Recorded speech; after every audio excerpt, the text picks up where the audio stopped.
Fala, meu aluno do AlphaCom. Me chamo Diogo Medeiros, sou professor da sua matéria nas carreiras policiais de direitos humanos. Deixa eu me apresentar para você.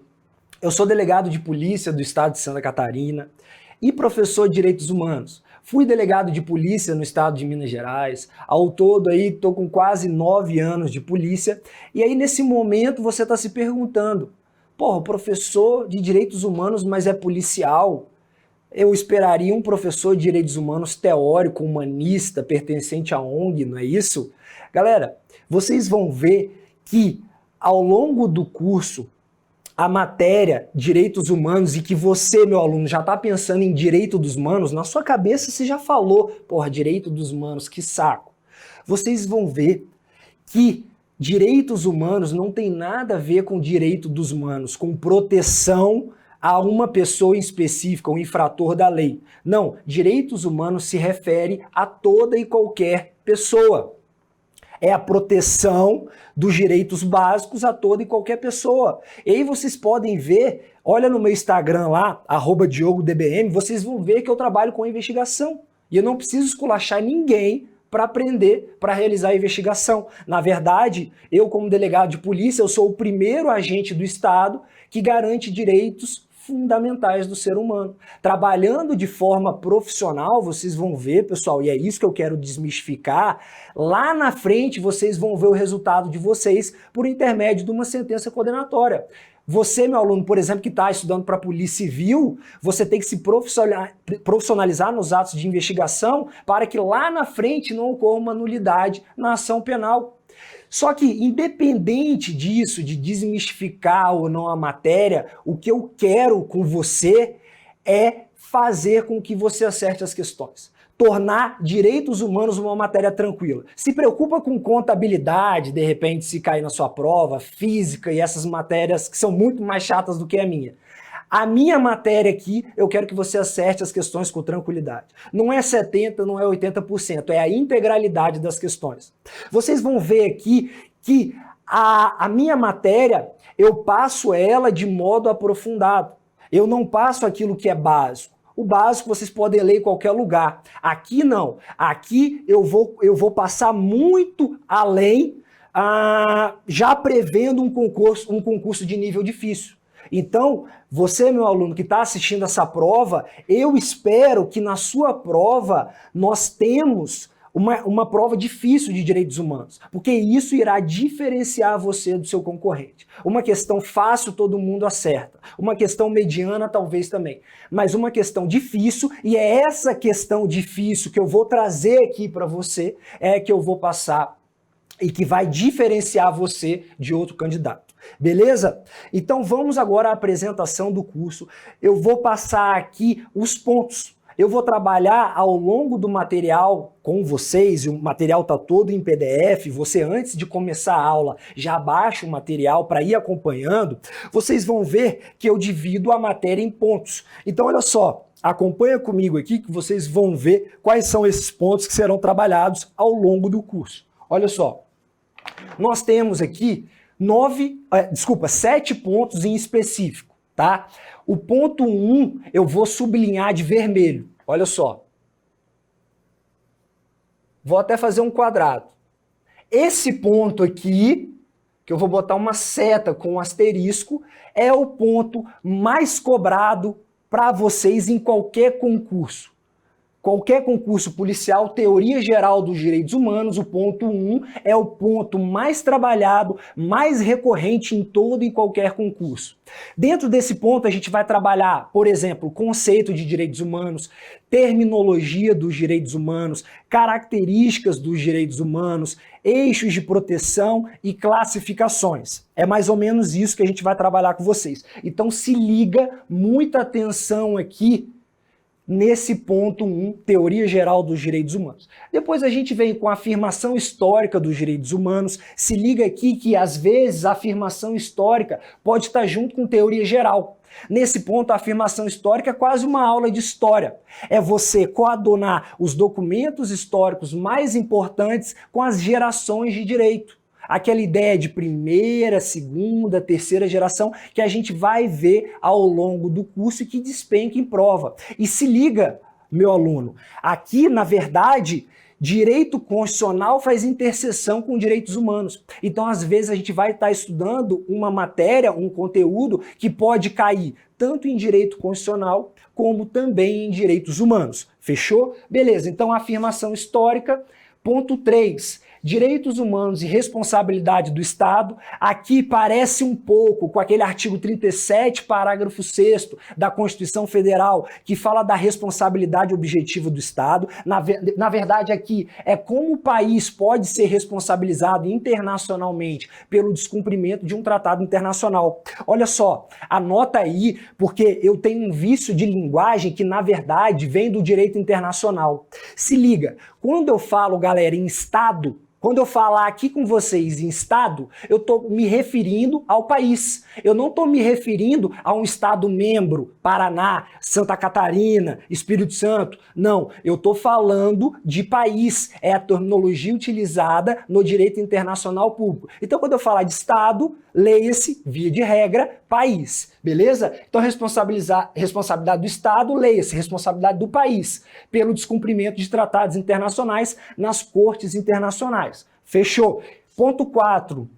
Direitos humanos na Constituição Federal. Aqui sim há um ponto de interseção com o direito constitucional, sobretudo o artigo 5º da Constituição. Você quer já uma questão que vai cair na sua prova? Anota aí, artigo 5º, parágrafo 3º da Constituição Federal. Vai cair na sua prova. Ponto 5. Política Nacional de Direitos Humanos. Isso aqui, galera, cuidado, muito cuidado, porque quando vocês abrem o decreto 7.037 de 2009, vocês vão ver um anexo gigantesco com 521 ações programáticas. Aluno, não leia tudo, calma. Eu vou passar para vocês, no ponto 5, o que cai em prova. É só o eixo 4 que cai na sua prova de carreira policial. Vou falar também. Ponto 6. A Constituição e os tratados internacionais. Aqui nós vamos estudar alguns tratados internacionais em específico. Ah, professor, qual é o tratado internacional mais recorrente que eu tenho que estudar? Anota aí, Declaração Universal dos Direitos Humanos de 1948. São 30 artigos. Cara, não tem como você ir para a prova onde faça menção expressa à Declaração Universal ou até que não faça menção sem essa declaração. Então, 30 artigos, Declaração Universal de Direitos Humanos. Ponto 7, regra mínima para tratamento dos presos. Você que vai fazer DPEM, você que vai fazer algum concurso almejando o cargo de policial penal, né? Agora policial penal com a emenda constitucional e não mais agente penitenciário, isso aqui é essencial. Vou passar os direitos fundamentais aplicáveis aos presos, a jurisprudência correlata e, sobretudo, essa regra mínima, que é uma regra mínima da ONU, ou também chamada de regras Nelson Mandela. Aqui eu já faço uma ponderação com você. Aqui, quando você for baixar no Google o ponto 7, a regra mínima, bota no Google assim, ó, regras de Nelson Mandela, porque são as regras atualizadas de 2015. Se você joga regra mínima para tratamento dos presos, ele vai te dar no primeiro documento a regra desatualizada. Então se liga aqui, ponto 7. Fechou, galera? É isso que a gente vai trabalhar. Então vamos correndo agora já para o primeiro ponto, dentro de teoria geral dos direitos humanos, que eu coloquei no seu material como 1.1, que é o conceito de direitos humanos. Ó, então a gente está trabalhando o ponto 1, dentro do ponto 1, 1.1, conceito de direitos humanos. Afinal, o que é direitos humanos? E aí eu colacionei no material 3 doutrinas que se referem ao conceito de direitos humanos. Só que lá no final do material eu já coloquei com vocês aquilo que é essencial para o seu concurso, aquilo que vai cair no seu concurso como características que se relacionam aos direitos humanos.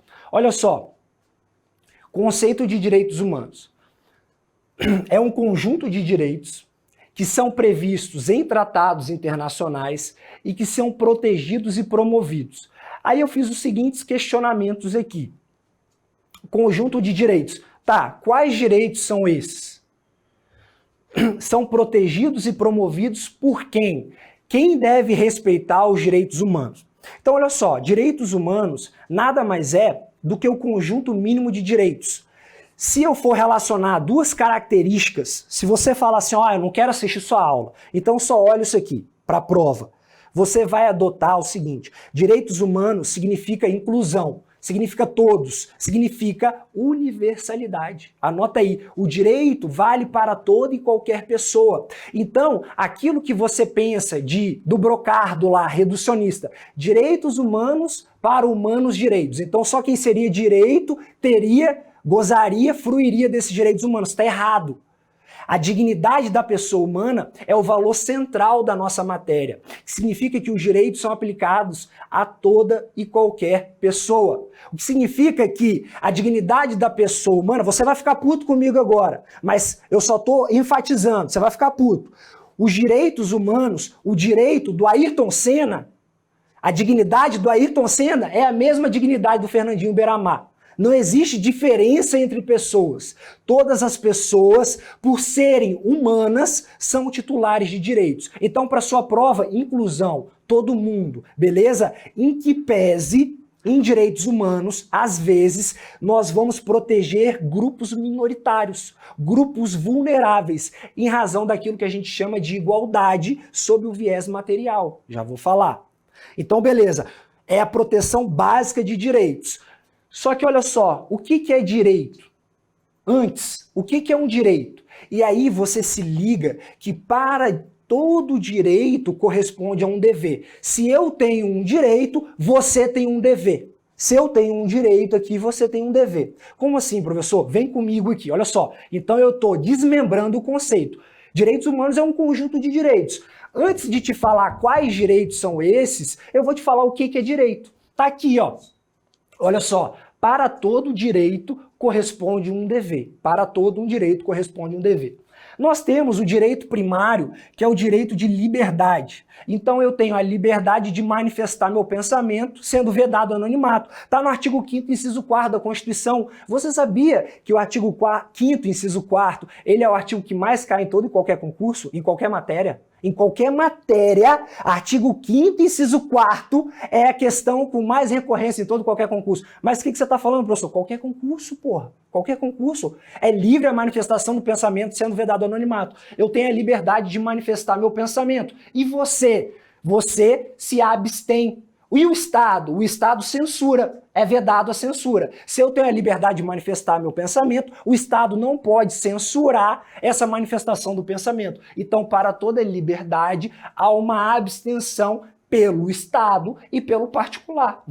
Se eu tenho a liberdade religiosa de manifestar a minha religião por culto, você e o Estado não podem interferir nessa liberdade. É uma omissão. O dever aqui, no direito à liberdade, é uma omissão, beleza? Eu não fazendo, não interferindo, eu estou cumprindo com o meu dever correlato a esse direito de liberdade. Fechou? Beleza, direito de liberdade, dever, abstenção. O que mais? O que a gente tem de direito? Pretensão. Porra, eu tenho o direito à saúde, tá lá no artigo 6º da Constituição Federal. Eu tenho direito à educação. E o Estado, o que ele tem que fazer? Tem que prestar, porra, tem que construir um hospital, tem que construir uma escola. Pô, eu tô com coronavírus. Sacanagem, tá, galera? Não tô com coronavírus, não.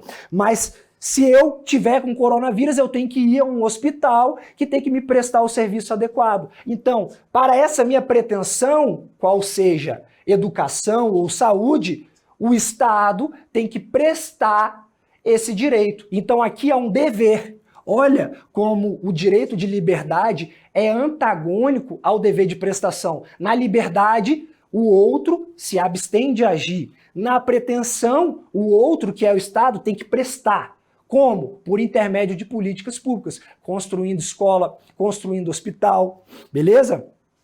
Poder. O que é o poder? Eu vou sair do direito penal, eu sou casado. Eu tenho o poder de me divorciar. O que minha mulher vai fazer? Nada, vai ficar muito puta, vai pegar tudo e vai embora, eu vou ficar sem nada, vai levar até meu cachorro. Mas eu tenho o poder de divorciar e ela, incompetência, ela não pode fazer nada frente a esse direito. Tá, professor, me dá outro exemplo mais palpável. Beleza.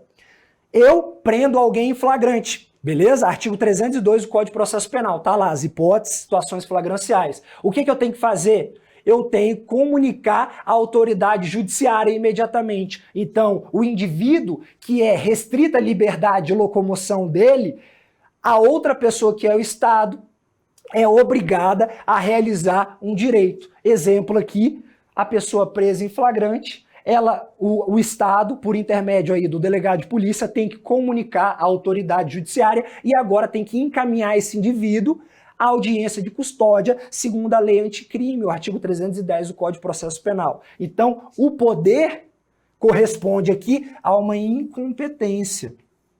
A uma incompetência, beleza?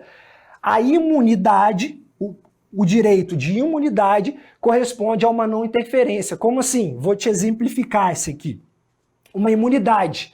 Qualquer pessoa não pode ser presa salvo com determinação judicial. Artigo 5º, inciso 61 da Constituição Federal, salvo nas hipóteses de flagrante delito. Então, via de regra, eu e você não podemos ser presos. Por quê? A liberdade é plena, a liberdade é a regra, salvo se eu estiver praticando uma situação flagrancial, um crime em flagrante de delito, quando você pode me prender em flagrante, qualquer do povo, ou você, quando passar no concurso policial, é obrigado a me prender em flagrante, beleza? Então, imunidade, não posso ser preso, salvo em flagrante delito ou por ordem escrita e fundamentada da autoridade judiciária competente. O dever corresponde à não interferência. Fechou. Para cada direito corresponde ao dever. O conjunto de direitos basicamente é esse aqui, classificação do doutrinador André de Carvalho Ramos. Fechou. Tá, professor, mas quais são esses direitos? Eu vou te falar 3 direitos que correspondem toda e qualquer desdobramento desse. Ou seja, tem 3 direitos básicos que se vinculam aos direitos humanos e que se desdobram nos demais. Qual o direito mais básico? Se eu falar em direitos humanos, o que eu vou pensar? Tá aqui, ó. Tá aqui, ó. Dignidade da pessoa humana. Dignidade da pessoa humana é o valor central da nossa matéria. Pela dignidade da pessoa humana significa que você, meu camarada, você é convidado para participar dessa grande vida que é a festa. Ninguém está aqui de penetra. Que coisa linda, né? Dignidade da pessoa humana. A dignidade da pessoa humana é fundamento da Constituição Federal. Está lá no artigo 1º, inciso 3º da Constituição. A dignidade da pessoa humana se refere ao conjunto de direitos e que se relaciona num sentido negativo, olha só, num sentido negativo e num sentido positivo. Quando a gente tratar do ponto 4, direitos humanos na CF aqui, eu vou falar específico da dignidade da pessoa humana.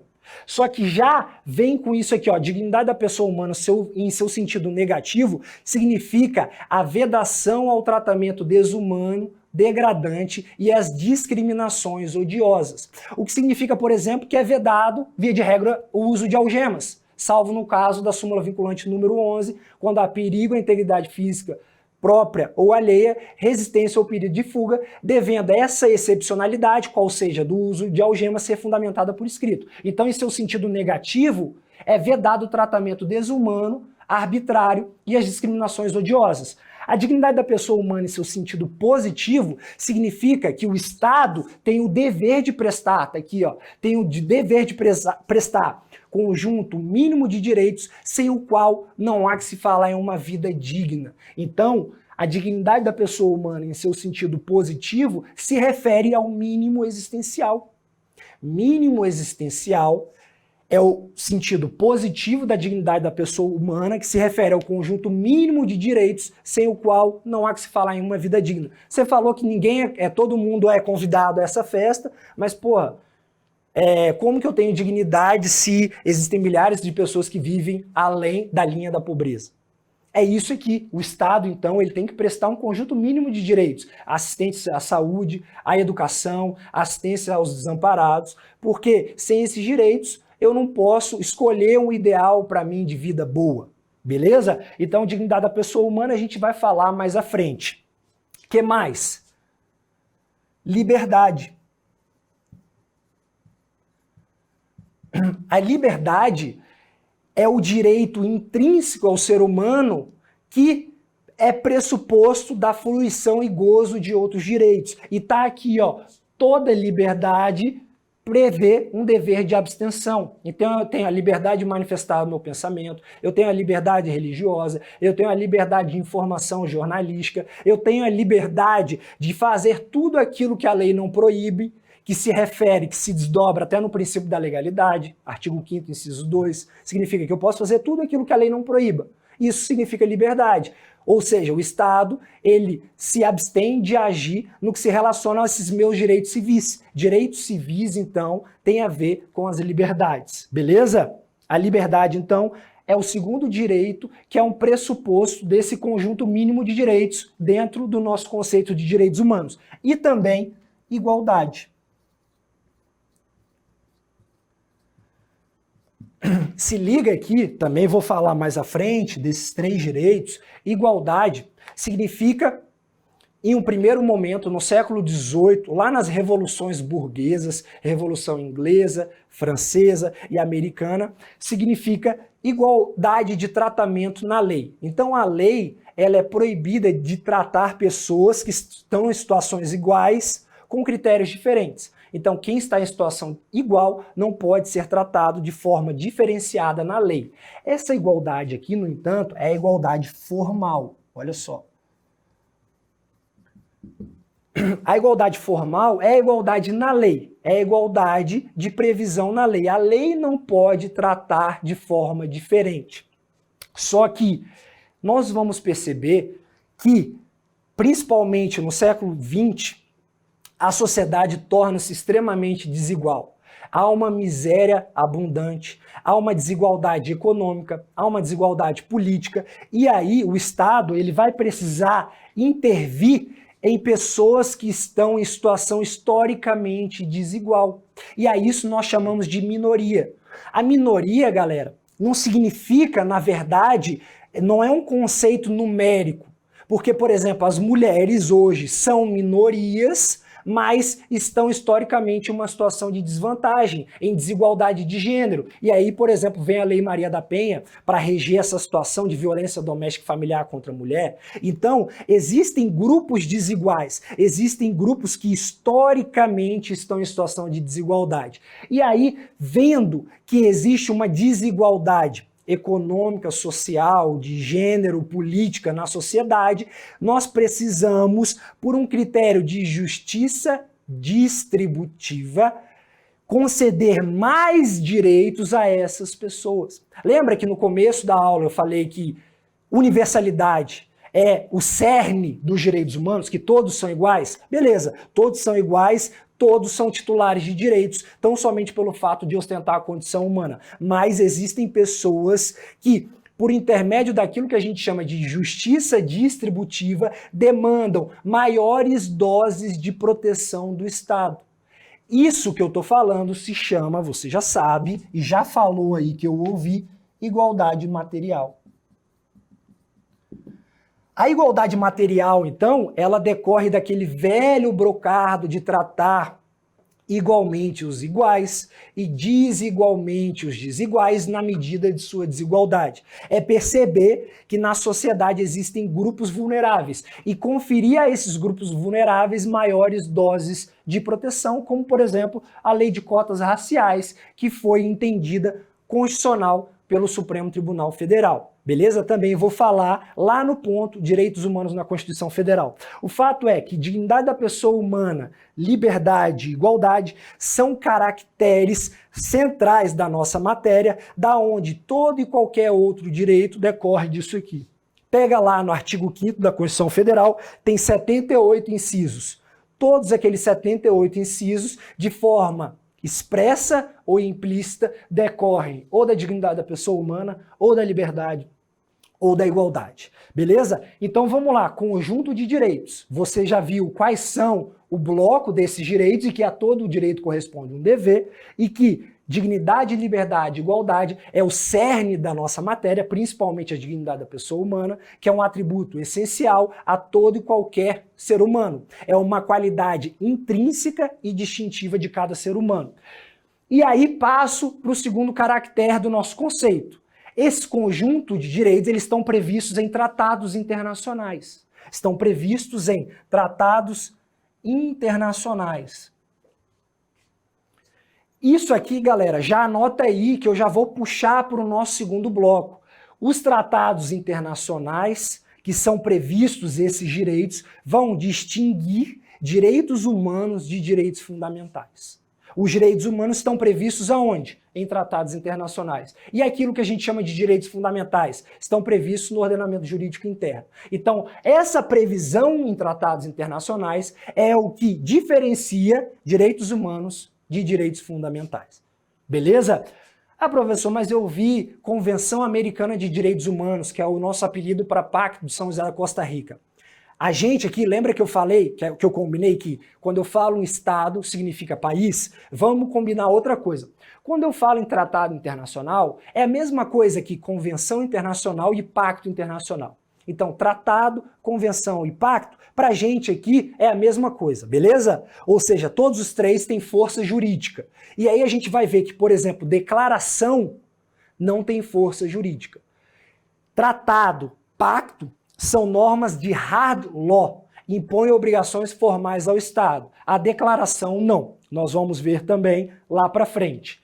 E são protegidos esses conjuntos de direitos previstos em tratados, pactos ou convenções ou declarações, eles são protegidos e promovidos. Por quem? Porra, primeiro pelo Estado, por óbvio.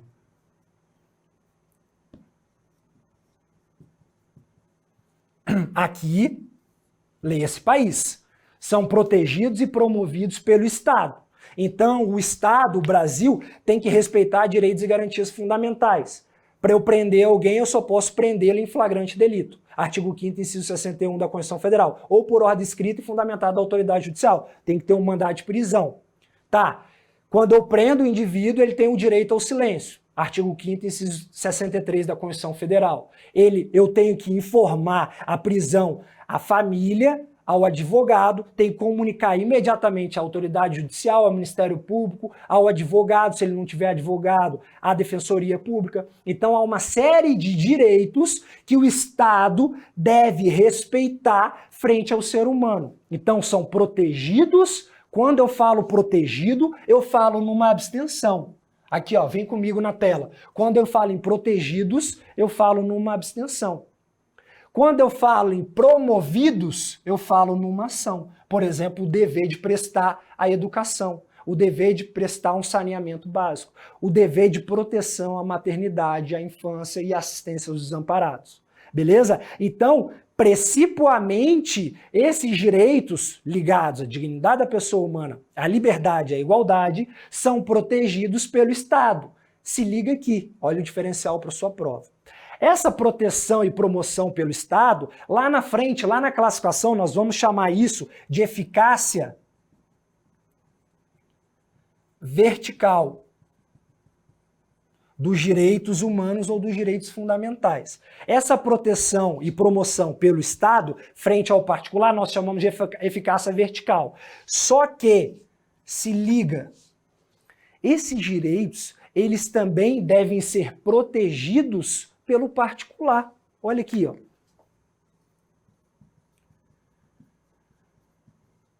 Então, numa relação, por exemplo, condominial, você está me enchendo o saco no condomínio, eu posso fazer uma organização ali do condomínio e te excluir? Não, não pode. Precisa exercer o contraditório e ampla defesa. Porra, que pica, hein? Até numa relação entre particulares, beleza? Isso a gente chama de eficácia horizontal. Lá na frente também vocês vão ver. Eficácia horizontal é a aplicação desses direitos, desse conjunto de direitos, numa relação entre particular. Aqui não tem Estado na parada, é eu e você, numa relação de contrato de trabalho. Eu posso diferenciar um trabalhador brasileiro de um trabalhador estrangeiro? Não pode. Eu preciso respeitar esses direitos ligados à dignidade, à liberdade, à igualdade. Fechou? Vem aqui comigo.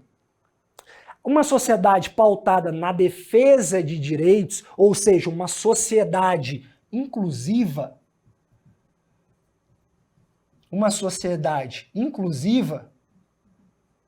ela tem dois caracteres básicos. O primeiro caractere é o direito a ter direitos. Como assim? Direito a ter direitos é o pressuposto básico de fruição e gozo de qualquer outro direito. Isso aqui é uma expressão de Hannah Arendt. Hannah, vou escrever aqui para vocês. Hannah Arendt. Foi utilizado, por exemplo, pela ministra Rosa Weber na diplomação lá no Tribunal Superior Eleitoral do Jair Bolsonaro. Ela falou nesse direito a ter direitos. É o pressuposto básico de todo indivíduo, beleza? E, além de direito a ter direitos, esse rol de direitos, eles são abertos. O que significa que esses direitos, eles vão colidir no caso concreto. Então, por critérios de razoabilidade e proporcionalidade, eu vou verificar no caso concreto qual direito vai ser prevalente frente ao outro. Qual o direito que vale? Da informação jornalística ou o direito à liberdade de imagem, o direito de imagem? Eu posso apresentar o preso lá, eu prendo o cara, posso apresentar ele?